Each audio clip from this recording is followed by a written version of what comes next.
The information provided in this podcast is for general knowledge and informational purposes only. It does not constitute medical advice. Always consult with a qualified healthcare professional for diagnosis and treatment of any medical condition. The views and opinions expressed by guests are their own and do not necessarily reflect the views of the Unplugged Healthcast or Dr. Wall. Ended up in the emergency room, spent 5 days in ICU, broke my first cervical in 4 places, my atlas, broke 4 other cervical vertebrae, 9 ribs, 2 thoracic vertebrae, my right wrist, punctured left lung, pneumothorax, brain bleed, concussion. Spent the next 5 days in intensive care. Well, isn't that the vertebrae that everyone gets the big halo brace on, and they typically never live when they break that in one spot, and you broke it in 4 spots? Yeah, correct. And that's 100% correct. Normally when you break that, as my orthopedic greeted me in the emergency room, he said, "It's nice to meet you.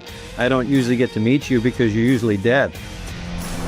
Neck pain, backaches, headaches, fatigue, the list goes on, and you're likely on it. Tired of the broken system and big pharma? We offer logical solutions, teach you to think critically, and empower you to reclaim your health. Welcome to the Unplugged Healthcast with Dr. Kevin Wall. Hey, welcome back to the Unplugged Healthcast. It's time to wake up. This is your host, Dr. Kevin Wall, and if you knew what we knew, you would do what we do.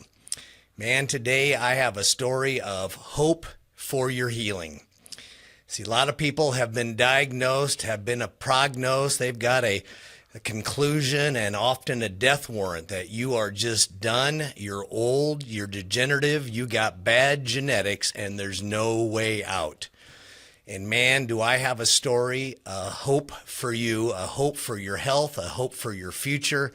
In fact, I'm not going to tell the story. I actually have the story with us here in a few moments, as I'm going to introduce a guest with us that's going to tell you a story that you may not believe, but it is true, and it's going to give you a lot of hope for your future. Now, before I bring him in, though, I just want to take a moment and explain a little bit more in depth what I mean by if you knew what we knew, you would do what we do. We say this often in our podcast, and it's not because we're so unbelievably Einsteins, but we actually have figured something out that a lot of you are figuring out today. There is a big push, a big wave of people just kind of waking up, and we are here on the Unplugged podcast to throw gas on that fire. We're hope to wake you up and unplug you from the matrix that has caused so much chronic illness.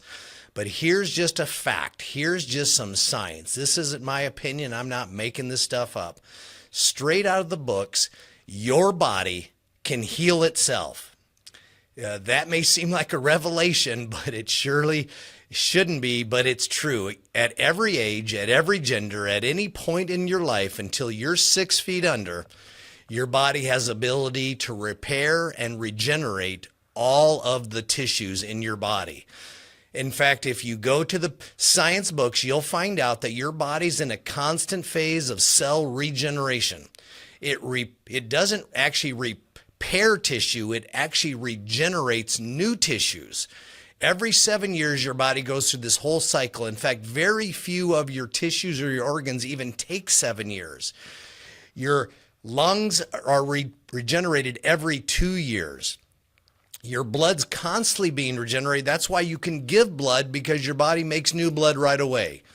Your liver's every 7 months. Your bones every 2 years go through a full regeneration cycle. Your skin is constantly being regenerated. In fact, if you looked in your mattress pad, you'll notice that dirt is not dirt, that's you. You are sloughing off old cells with new cells, and your body's making it all the time. Your tongue's constantly being regenerated. If you burn your tongue, it only takes a day or two for your tongue to be completely back to normal.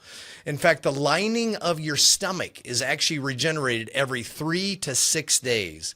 See, your body's in this constant phase of cell repair, regeneration.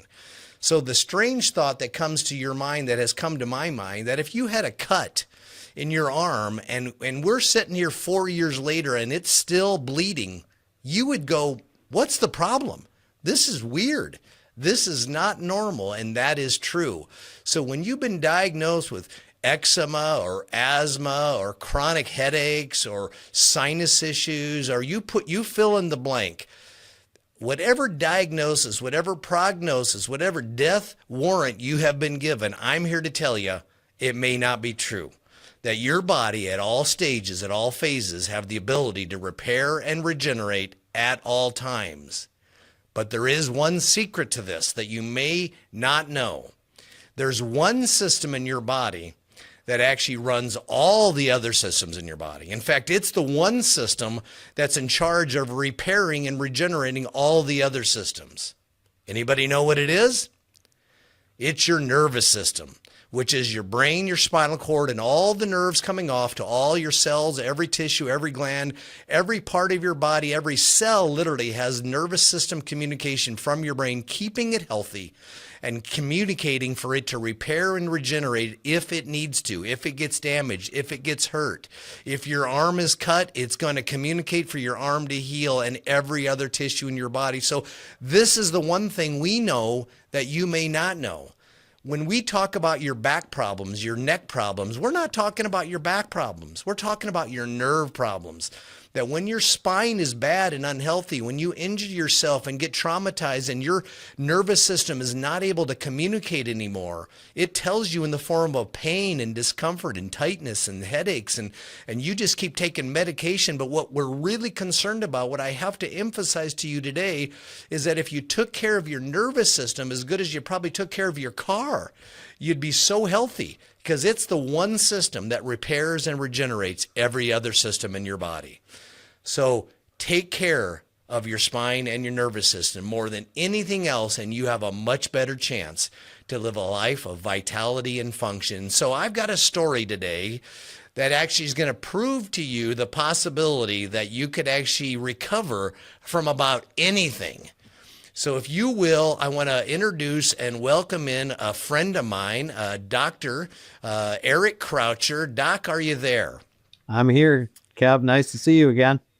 Yeah, this guy is, again, one of my favorite people. Me and Dr. Croucher used to play a lot of baseball together, a lot of golf, a lot of just general competition. We always competed with each other, against each other. We had a ton of fun, Crouch. It's good to see you, man.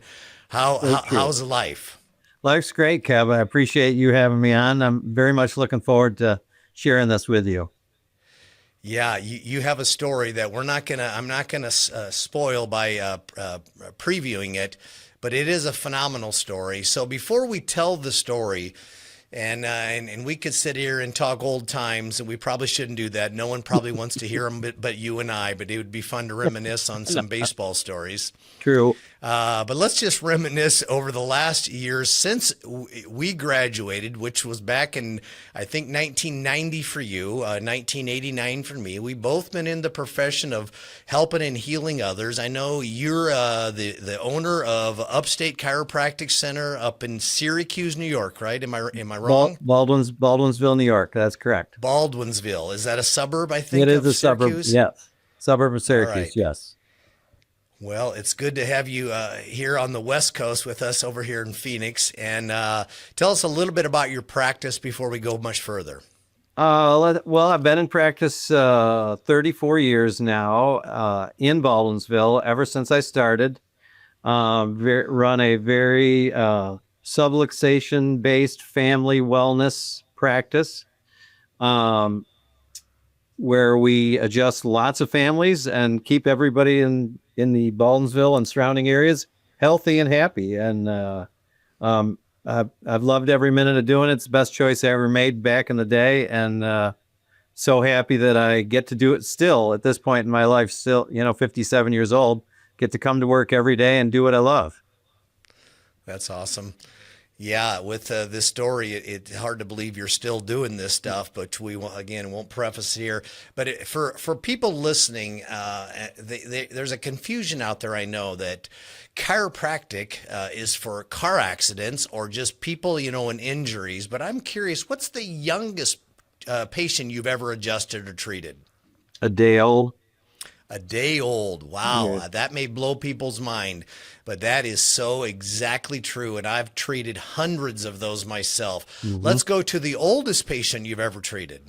Over 100. Yep. I had one 103. What a privilege, isn't it, to be able to help people from the spectrum of 1 day to 100 plus years old and see people live life to a. So chiropractic is definitely a family thing, not a car accident thing, correct? Absolutely. You know what it is? It's a healthy thing. If you want to be healthy and healthier, then, you've got to get into chiropractic care, because your body needs regular maintenance to survive and thrive. And, we do it for like, as you mentioned in leading in, if we took care of our body as well as we take care of our car, we maintain our cars, we maintain our homes, we maintain everything in our life, but our body, many times, lots of folks, the only thing they maintain is brushing their teeth. So it's got to be a part of our DNA. Talk me through, because I say, well, up from 1990 to 2018, you lived what I would call the lifestyle of vitality, the chiropractic lifestyle, the lifestyle. Because if you ever go into a chiropractic office, like a naturopathic office, or even a physical therapy office, you'll notice some of the healthiest people you've ever seen. Because they know what we know, and they kind of do what we do. So tell me the top 3 to 5 things that you did from 1990 to 2018 that kept you healthy and seeing. I know you saw like 350, 400 patients a week. That's physically so hard. People can't even fathom that, but I know you did that with energy and vitality, and then you got off work and went and rode a bike for 50 miles. But how did you do this, and what were the secrets that people could learn from? I would say the secrets to that are, number one, I got adjusted every day I worked all the way through. I've always had other doctors working with me. So I made sure to get adjusted, because I knew how important it was for me to be healthy, to keep my nervous system functioning at a high level, to optimize the function of my body. Diet was very important, what I eat, when I eat it, how often, etc. So that's really important as well. A huge piece, I think, for me is that just a positive state of mind. What you think about plays such a role in how well your nervous system functions and or doesn't function, based on if you're not thinking well. So diet, exercise. I mean, from forever, I've always exercised, but once I started my chiropractic career, very shortly after that, I got into triathlon, and so rode and ran daily and swam for years, and competed for many, many years. So just really, really leading an active lifestyle, but and then prayer, a significant piece as well. Maintaining a faith-filled life, also vital. I love that. Your exercise regimen, there's a couple things you say I just want to make sure. The average person has a hard time maybe to kind of consider. First off, getting adjusted every day. I know it wasn't every day, but often when you treated, you were in there 3-4 days a week. I know treating patients physically a crazy. Chiropractic is the most physical health profession out there. So what would, though, a patient who isn't really so physically overwhelmed like you and I were, how often should they get adjusted if they were kind of just wanting to stay healthy for a lifetime? Once a week, every 2 weeks, once a month? What's a good protocol? My wellness patients, I encourage them all to get adjusted twice a month, because I find that at once a month, it's just too far. And at that point, at once a month, we're kind of going from symptomatic to symptomatic, where they're having problems. And when I see them every couple of weeks, we can keep them in that wellness state where they're coming in, they're feeling good, their body's functioning at a higher level, and we're avoiding those chronic problems that just continue to crop up. And at that frequency, it's twofold, because obviously me adjusting their spine is going to help with their healing. But the other piece is, I can give them counsel on, how are you doing with your exercises? Are you eating properly? Are you making sure you're getting exercise aside from what we've given you? And that has tremendous value. And they have a much greater awareness then of that I really need to put energy into being healthy and being on this planet and alive. Pain holding you back? AFC Physical Medicine and Chiropractic Centers of Phoenix have real solutions to get your life back. With 9 valley-wide locations, we offer integrated care including chiropractic, medical, and nutritional support. Our approach goes beyond prescriptions, combining therapies to help you thrive. Don't let pain define your story. Take the first step towards living life to its fullest. Call us now at 480-210-6103 or visit afcchiropractic.com to schedule your appointment. I want you now to tell our audience a story that what happened on in 2018. I forget the day. I'm going to just shut up and let you tell the story. Well, I don't forget the day. It was May 25th, 2018. It was the Friday before Memorial Day weekend. It was a beautiful day, much like it is today here. And I said to my nephew who works with me, I said, "You're on for the afternoon. I'm going to take the afternoon and get a ride in. I've got a triathlon coming up the second or third week in June, a half Ironman triathlon. So I got to get a ride in." So I took off on my bike from the office and headed west around one of the Finger Lakes where we live. And I was going to ride about 60 miles. Got to about the halfway point, and my wife said, I stopped and saw that my wife had sent me a text and said, "Don't forget, we have guests coming to dinner. You better move it along." And so I said, "All right, I'll have to turn it up a little bit."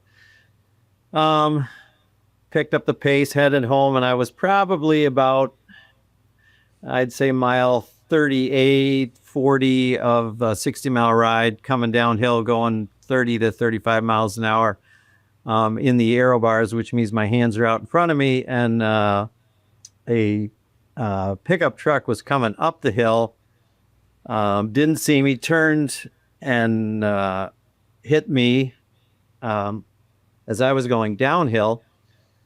I woke up in the ambulance. Didn't know where I was, obviously. Ended up in the emergency room. Spent 5 days in ICU. I had, from the accident, broke my first cervical in 4 places, my atlas. Broke 4 other cervical vertebrae, 9 ribs, 2 thoracic vertebrae, my right wrist, punctured left lung, pneumothorax, brain bleed, concussion. So I spent the next 5 days in intensive care. Knowing what I knew, and I got lucky because my atlas exploded, and typically when you have the type of injury I have. Well, isn't that the vertebrae that everyone gets the big halo brace on, and they typically never live when they break that in one spot, and you broke it in 4 spots? Yeah, correct. And that's 100% correct. Normally when you break that, as my orthopedic greeted me in the emergency room, he said, "It's nice to meet you. I don't usually get to meet you because you're usually dead." So normally that vertebra will shear and slice the spinal cord and you die instantly, or you're paralyzed. I was lucky enough to avoid that. Mine exploded out in total. So the conversation became the surgeons that were in the hospital wanted to fuse me from the base of my skull to the top of my shoulders, and said, his head is not really attached to his body right now, so we should do that. And I knew I didn't want that, because that meant I would never ride again. I'd never be able to play golf. I wouldn't, because I couldn't, at that point, wouldn't be able to turn my head at all. It would just be averting my eyes. So through significant conversation from me and the orthopedic, I got him to pause on that. I called a friend of mine who was the chief of neurosurgery at the hospital I was in, and he happened to be on vacation. And I said, I really don't want this done. Is there a way you can talk these guys into pausing until you get back? So, and we did pause, and then I talked them into bracing. I knew that we could brace me from, and I wore a brace then from the base of my skull to my waist for 4 months. So no surgery? No surgery. The only surgery I had was on my right wrist, because I obviously had fractured the radius and ulna, and it was dislocated as well. So I did have surgery on that, but no surgery on my spine, which I was thrilled about. And everyone else is thinking you're a nut. You're a nut. Oh though, yeah. right? Oh yeah. Oh yeah. They were convinced this guy's crazy. I mean, they all wanted to do surgery. I went home after 5 days in ICU. They moved me to the step down unit, and this is no offense to the nurse that was working on that day, but on day one, when she came in on the first day in the step down unit, she called me by the wrong name and started to hand me medication. I called my brother and said, "Come get me. I'm going home." Boy, that is the classic story right there, whereas the system is broken. Yeah, exactly. So my brother did come to get me and took me home. I spent the next 3 weeks in a hospital bed in my kitchen with my wife sleeping next to me. My sister and my mother moved in with me because I couldn't get out of bed, so they had to roll me. I'm eternally grateful for her, obviously. So I would say after about 3 weeks of being at home where I couldn't really get out of bed, then I started to walk, and I walked with a walker, and I would walk outside in the driveway and just keep walking in circles as much as I could. I'm going to pause you here for just a moment, because I have to put myself as well as the listeners into the mental position and or what people are saying to you at this point, because I'm assuming the average person's going, well, I'm done the rest of my life. I'm going to be walker, wheelchair, disabled to some degree, probably not going back to practice, probably not living life, definitely not golfing. And everyone around you is going, man, this guy, hopefully he just lives. Were these conversations that were being told to you? That is 100% accurate. My attorney was, he said, you don't ever have to go back to work. And I said, oh, I'm going back to work. And it was, so there's mental strength that says that, no matter what they're telling me, I'm not buying this. Yes. I know the truth. I know the science that I just talked about, that if the nervous system can communicate to all tissues and organs, like you and I know it to be true, that we went for 4 years to school knowing and teaching and living and prophesying to every patient we've ever said, now you got to live and breathe what you've been preaching, right? Spot on. At what point does chiropractic maybe enter back in the picture? Because everyone thinks, never get treated, you have a fracture, never get adjusted, you can't touch anybody that's got that, and you and I know that's not true. There's ways to treat people at all levels. I've treated them with rods up and down their spine, cerebral spinous, spina bifida, you name it, 103 years old, 1 day old, and here you are right in that category. When does chiropractic maybe enter back in this picture? Spot on. So as soon as I could get adjusted, when I would say, you and I both know what normal bone healing time was. So I knew that those vertebrae had healed. And after 6 to 12 weeks, I came back into the office, and I couldn't lay on my belly. So I went to the old knee chest position, and my nephew, I talked him through what I needed him to do. And he started adjusting me. Initially, we started with the instrument, and then we just worked up to hands-on. I still get adjusted today, hands-on, normal. And over time, that just continued to get better and better. I then started working with a strength and sports conditioning specialist because I knew I needed more. I needed to gain flexibility. And largely what he did is just stretched me for an hour once a week, every week. Built into that. And then it got to be, I started back at the office. The injury was, like I said, May 25th, 2018. I came back into the office at the end of July, still in the brace from the base of my skull to my waist. Couldn't really adjust anybody, but I started examining the new patients again. And then as I continued to finally come out of the brace, that would have been, I guess, September.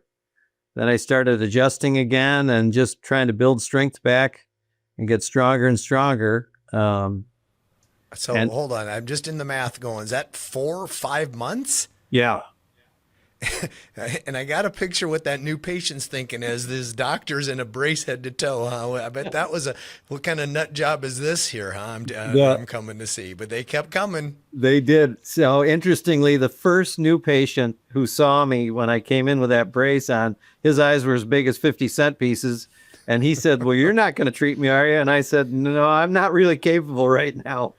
So he was a little surprised, but come 2019, a year later, in June, second week of June, again, that same triathlon that I was training for back in 2018, I decided I got to do this again. So I had been on the bike, I had been back running, and I competed in that one, and then I did the Lake Placid half Ironman in September of that year, and I kept racing until 2022.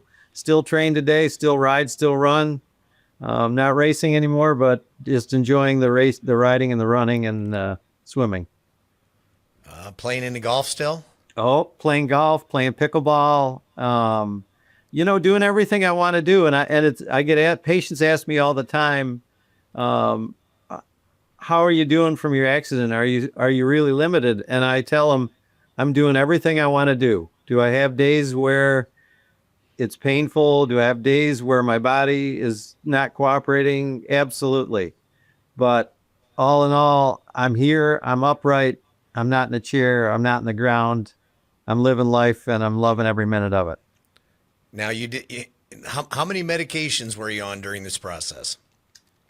When I was in the hospital, obviously there was all kinds of meds, from Dilaudid and fentanyl and oxys and all kinds of things that I had no idea of.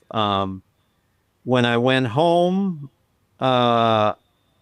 we cut out everything pretty quickly. I went to Tylenol was probably all I took at home most of the time. I used boatloads of BioFreeze. My wife would lather that all over my body every night before bed.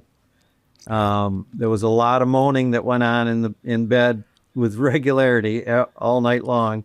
I don't take any regular meds now. I don't take any medication. I didn't before the accident, and I don't now. Yeah.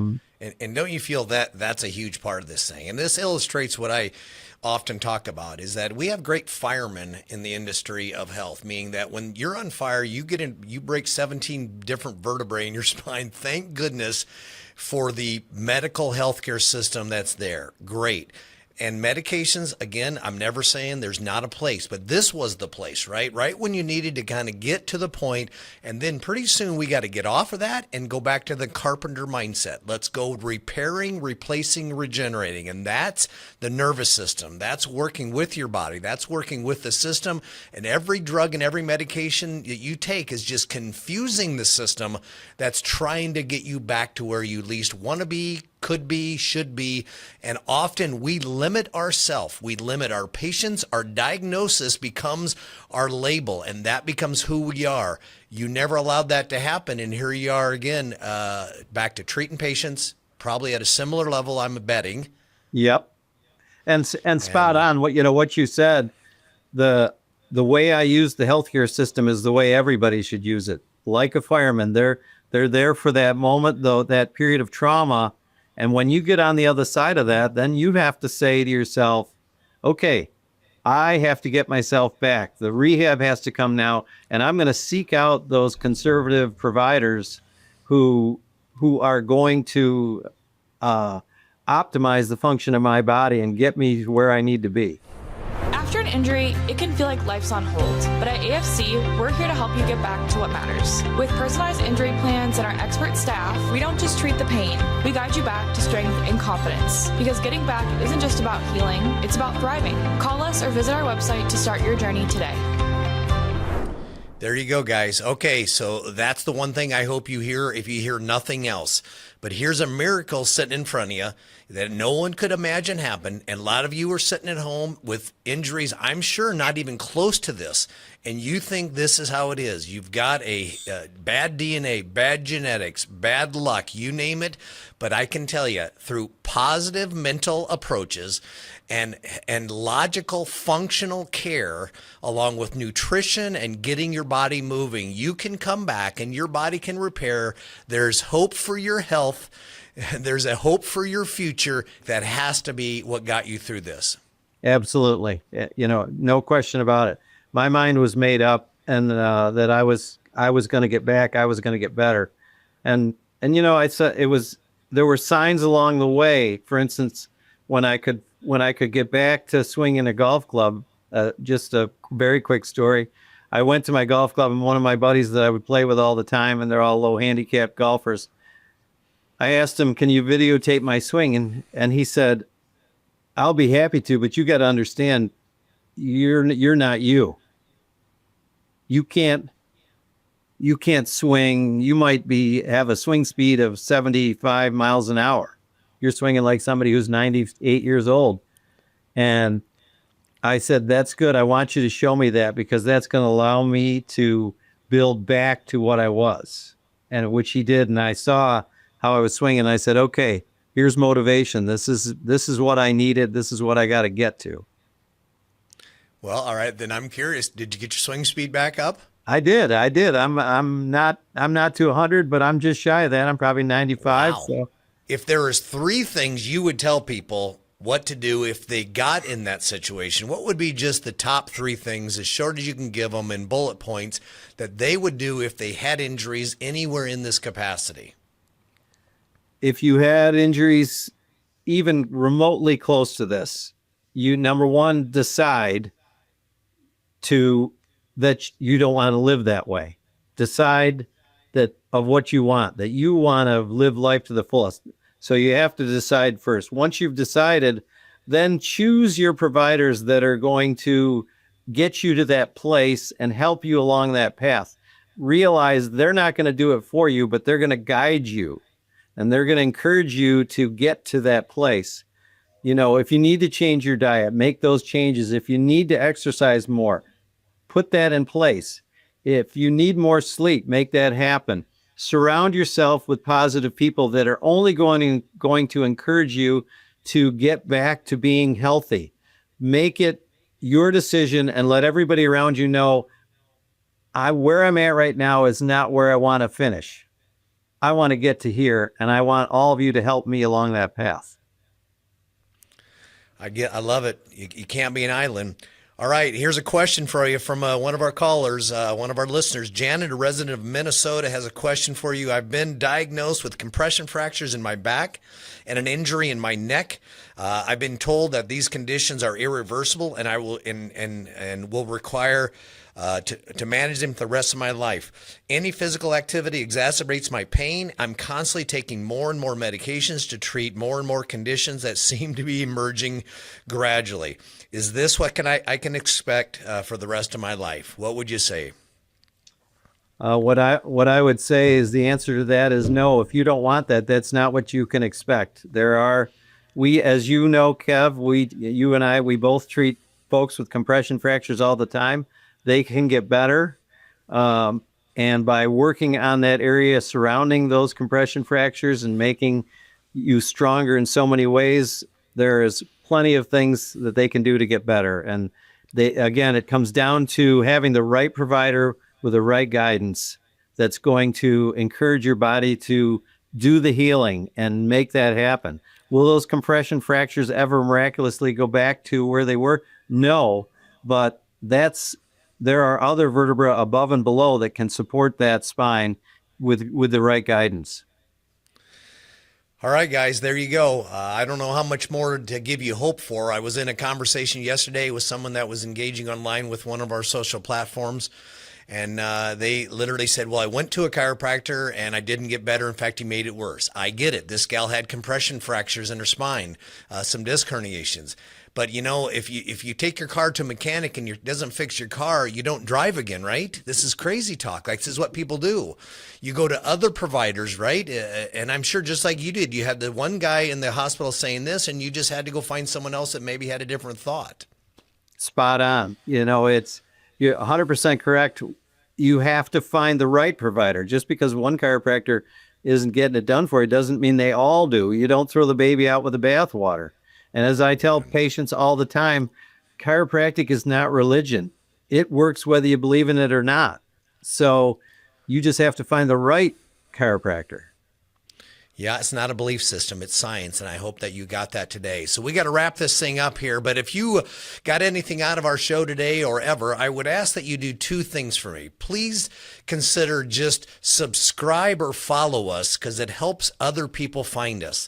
If you don't mind, if you want to be a call in the show, if you have questions you'd like myself or someone like Dr. Croucher to answer, then you need to go on our website, drkevinwall.com. Leave us a question. You can voicemail it right there on site. Or you could just, if you want to be a call in the show, and we'll make you famous. I'm not sure how famous we'll make you, but we'll at least answer some questions for you. Hey, and Dr. Croucher, I know your practice is hugely successful up there in Baldwinsville, but people need to find you, need to see you. How do they find you? For the people in your community that need to see you as leading by example and follow you to a pathway to health, how do they find you?